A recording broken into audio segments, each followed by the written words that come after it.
Hi, Susan Clare here, Gourmet Quilter, because quilting is delicious. And today we're doing a little bit more work on our sew along for this year, and we're having a whole lot of fun making lots of different blocks. As you can see behind me, we've got different things going on. I'm actually doing three colourways, a dark one, the blues with the light background, and the red and green with the light background. And we're going to do we're doing different blocks each time, but this time, rather than making a different block, what we're going to do is do some quilting and joining up quilt as you go. So where I've got this one here, for instance, I've done two blocks here ready to show you, and I'm going to show you a third one shortly. So I've already quilted these blocks and then they're joined together. So on the back I've got different fabrics behind the blocks. I'm actually going to alternate, so all my alternate blocks we're doing one block that alternates throughout the quilt, and that's this one here. They're all going to be greens, but they're going to be different greens. And all the other blocks that we're doing are all going to be different reds. And then I'm using this nice little red and white stripe for my little joining strip, which goes on the back. So, and I will keep that constant, and I'm most likely going to do my binding in that fabric as well. So I'll just pop this up here again out of the way for the minute. So, and the other thing I have done is different quilting on the blocks, because this is quite a good way to do that sort of thing. So this blue one here, I'm going to do all my alternate blocks with this little fabric, and then my other blocks are going to just change colours a little bit. They'll all be blues, and then I've used this nice sort of tealy blue here for my joining strip. So I think it's quite nice to have some little play arounds. Now this one I've simply free motion quilted. I've just done meandering on each block and then joined them together. This one I have done straight line quilting, and I haven't actually done any with the dark background yet. That is still waiting to happen.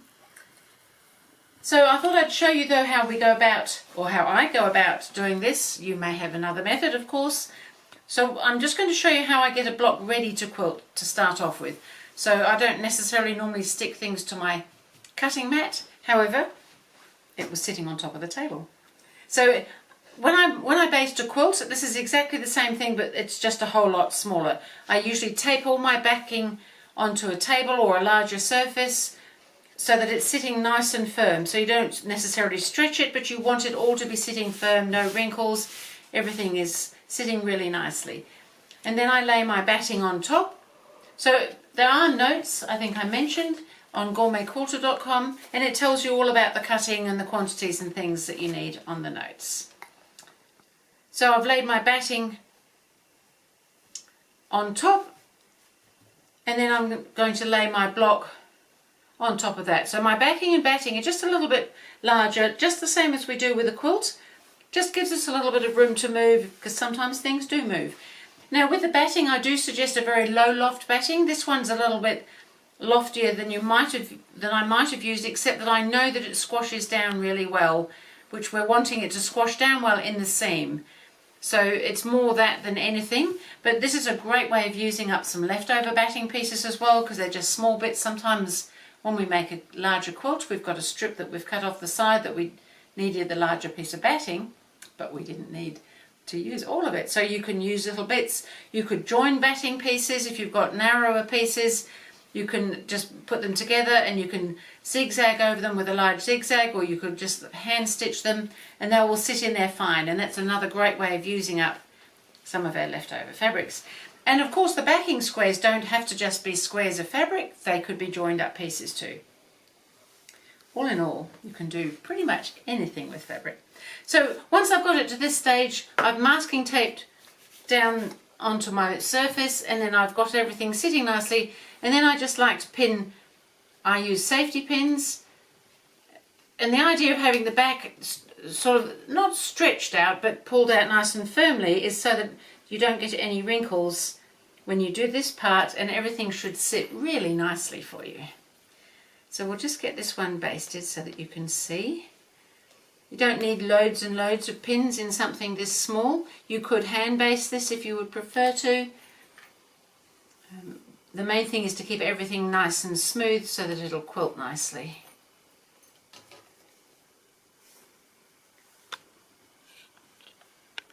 So I don't tape the top piece out. You could tape that out as well if you wanted to.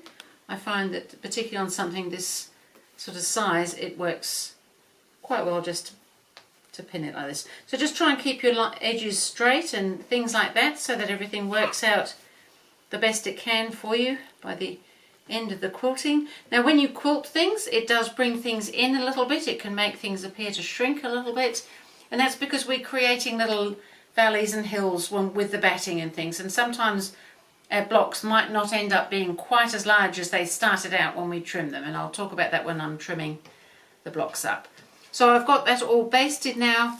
I'm quite happy with that. You want things to be roughly a hand's distance apart, but on something this small there's not going to be a lot of movement. If you were on a larger quilt, you would definitely only want it to be about that 4-inch distance, a fist or so apart, because when you're working on something larger, it's more likely to get a little bit rumpled as you work with it, and things can move a little bit more. On something this size, it's just a little bit easier. So we'll get the masking tape out of the way, we don't need that. So over on the back now, it's quite dark so you probably can't see, but it's all sitting nice and smooth there, so it's all ready for me now to quilt, whichever way it is that I quilt, whether it's free motion or with the straight line. And so I'm just going to set that aside because I'm actually going to show you on one of the red and green blocks what I'm doing here. So I mentioned when I was doing this one here that I'm doing different quilting on them. You may be able to see it on the back. I don't know if it's any easier. I've just done parallel lines in both directions, making a grid there, and then on this one here I've followed more of the block. So this one I actually just went 1/4 of an inch each side of the main seam lines, and this one here I've echoed inside the star about 1/4 of an inch, and I've continued that line just to fill in that center part here, and I've just come inside on those squares, and then I've just done the same thing here. I've done a little bit of an echo all around on that, and I think the fact that we're joining them together, that they're all a little bit different, is fine. Nothing is going to be a problem because that's just the way it goes. So you can see all that on the back as well. You can see all the quilting that I've done.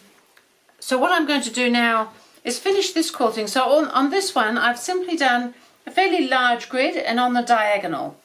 Now when you sew on the diagonal, your fabric may want to stretch a little bit. You have to take a little bit more care when you're doing the machine sewing through, with the batting in particular as well, because when you're sewing on the diagonal of your fabric, it's much more stretchy than when you sew on the straight. It doesn't pull as much that way. So just keep an eye on particularly your back when you do that sort of thing, but the front as well. So I'm going to go to the machine and finish this quilting. I haven't quite finished this one here. So I've done a straight line through there, there and there, and I've got 2 more to do this side. I've already done all the lines going in that direction, and I'm using a variegated soft green thread, so it just, sometimes you see the thread like here and sometimes you don't. If you're doing a grid like this, you may want to mark it. I have actually just very lightly marked my lines so that I know where I'm sewing.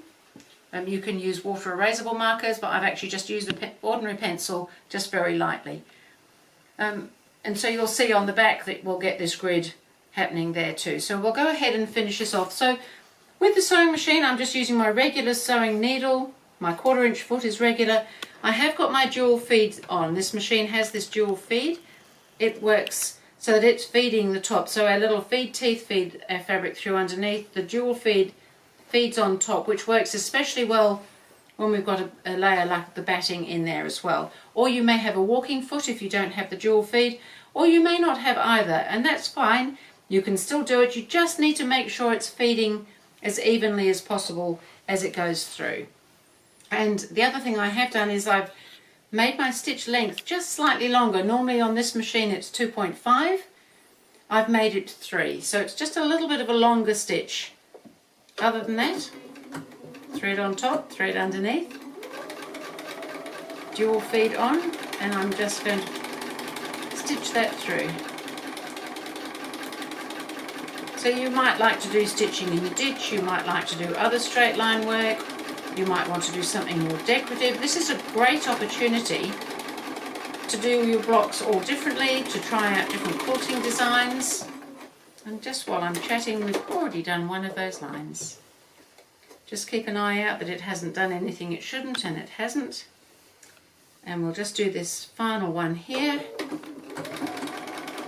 So I've quilted right out to the edge of my block, and that's helpful for the joining process.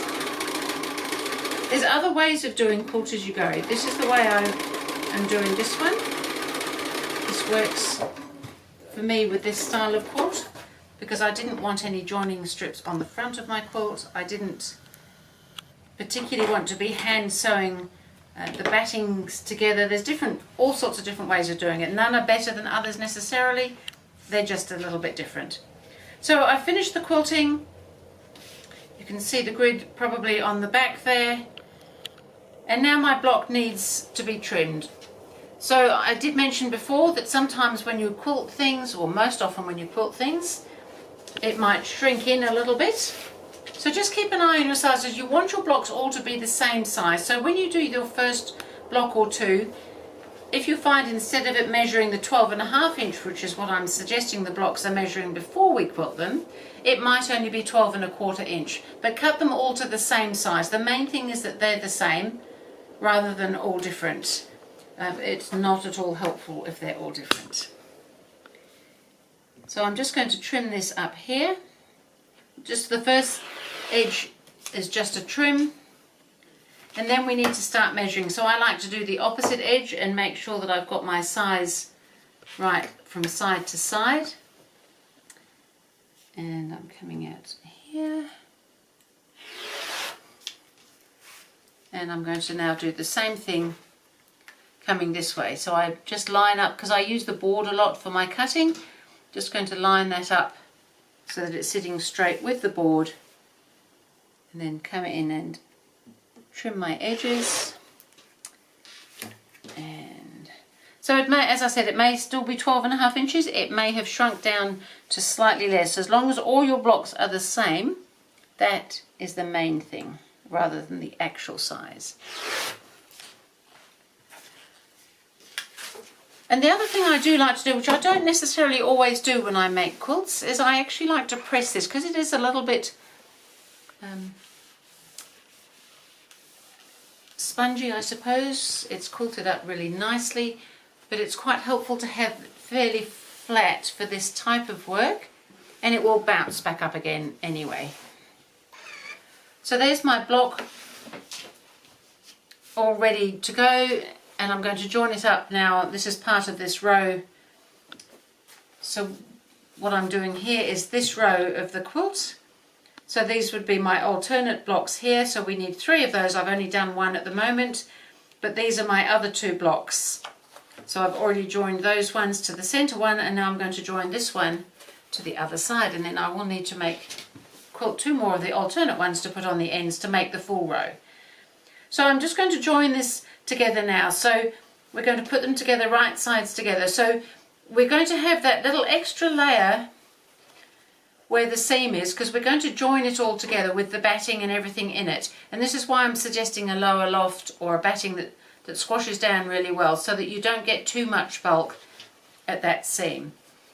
So I'm just going to suggest that we put these together, right sides together. We're going to take our regular 1/4 inch seam in. But the other thing we're going to do is include this time, and all the cutting measurements are in those notes, a little bit that covers the seam. So this is a 2.5 inch strip, and I've folded it in half, and we want to put it, and I've suggested cutting it slightly longer than your block so that it sticks out each end. We can trim it off when we've stitched it on.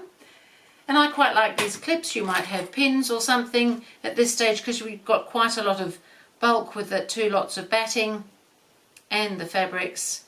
And so I just suggest that you clip them together just to hold it while you sew it. And we're just, as I said, going to take a 1/4 inch seam allowance, and then I will show you how to do the fun bit. So I'll go ahead and stitch this. So just make sure everything is starting and stopping at the beginning and the end, so that everything is even there. And I'm going to do my 1/4 inch seam. So rather than a scant 1/4 inch, I'm definitely taking the full 1/4 inch. But not a great big, no more than, you don't want a great big seam, just 1/4 inch, but not the scant one. Make sure all your edges stay lined up together.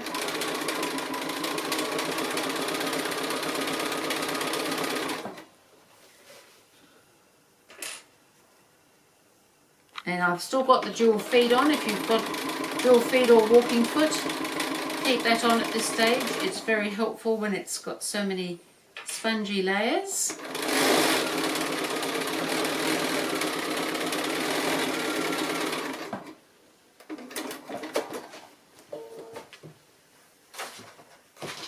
And so now we've got our blocks joined together and we've got this little strip here. So I'm going to just bring the iron across now. And I would now press that, but I want to try and press this seam open. Now it might not be all that easy to press it open exactly. You want to come up with something fairly close if you can. So the piece of binding is to one side because it's caught into that seam. And if you can press that open, it does help because it helps it all sit flatter at that seam. Now, as I said, there's different ways of doing quilt as you go. This is the way I'm doing this time. I have done others for different quilts. I quite like this. I like it best when these seams press open. It's looking pretty good though. And so I've got my binding here. Now because the seam, we've pressed it open, it's sitting over part of that binding there. So what I now want to do is bring that, I'm sure you can see this, I want to bring this over. So where that's pressed over the 1/4 of an inch with the seam allowance there, we're going to let it fold at that point and come over so that it's sitting, it'll actually flap where that seam allowance is sitting, but it should cover the other side of your seam that you've pressed open as well. And I'm just going to press that in place.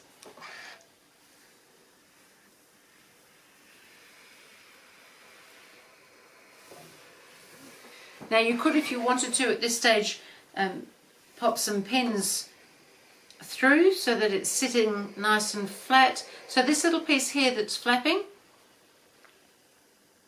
that will just sit nicely, because what we're wanting to do is when we have a look here, we want to make sure that we've got it so that it's 1/4 of an inch from the, or thereabouts, from that stitching line, pretty even on both sides. You can see that it's not looking too bad there, because I'm going to come down and machine stitch. Now you don't have to do what I'm going to do.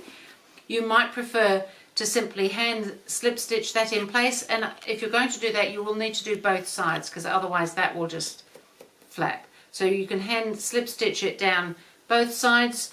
When I've done mine, I've actually machined it, but I'm machining from the right side to try and keep the seam fairly even either side of the actual seam there.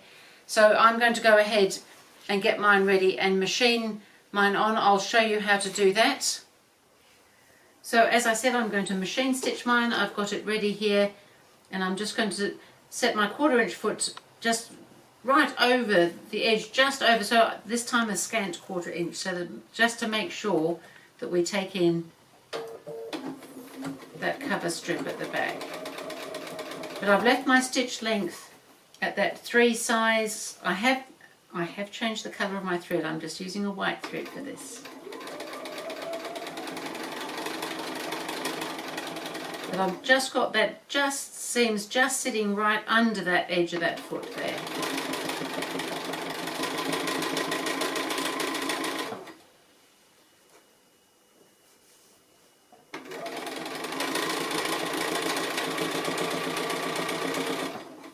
As I said, if you don't want to do this by machine, this is a great bit to do by hand if you prefer to do that.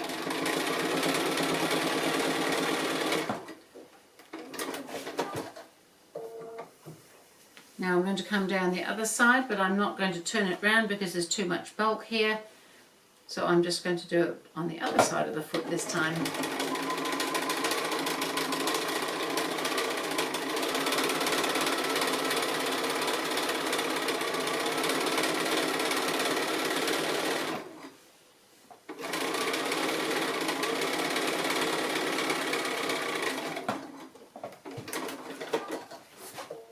We find that with sewn, it's gone on really well actually this time. It's kind of nice. You do, as I said, you do have to be a little bit careful when you're machining, because you're machining from the other side. So as I said, if you're not sure about that, hand sew it. I know for me I'd never get it finished if I was hand sewing. So that's why I've taken the chance with machining. It is a little bit more risky, and just occasionally I have to adjust things because it hasn't sat quite right. But overall, I'm really happy with that. I think that's gone together really nicely. It's looking great from the front as well. So to continue, we can make a whole row now. I just haven't finished quilting my blocks yet. To make the whole row, it's got another alternate block on each end. And we'll be doing all of the rows the same way. And when we join the rows together, we're joining them the same way. It's just that we have to make a joining strip longer. So we're cutting longer lengths or joining some lengths to make them longer. But it'll be the same method. So once we've done this, as I mentioned, we'd cut these a little bit longer. These can be trimmed level with the blocks once they're on as well. It was just to give us a little bit of room to move as we were doing the joining. So I'm pretty excited that that's gone together quite well. So I think you can pop that up here so you can see how that's going. And I think, oops, we need another pin. Where's the pin gone? I think that's going to be really fine for you to come up with however you like to do your quilting. You might be a hand quilter, you might rather hand quilt them and then join them together.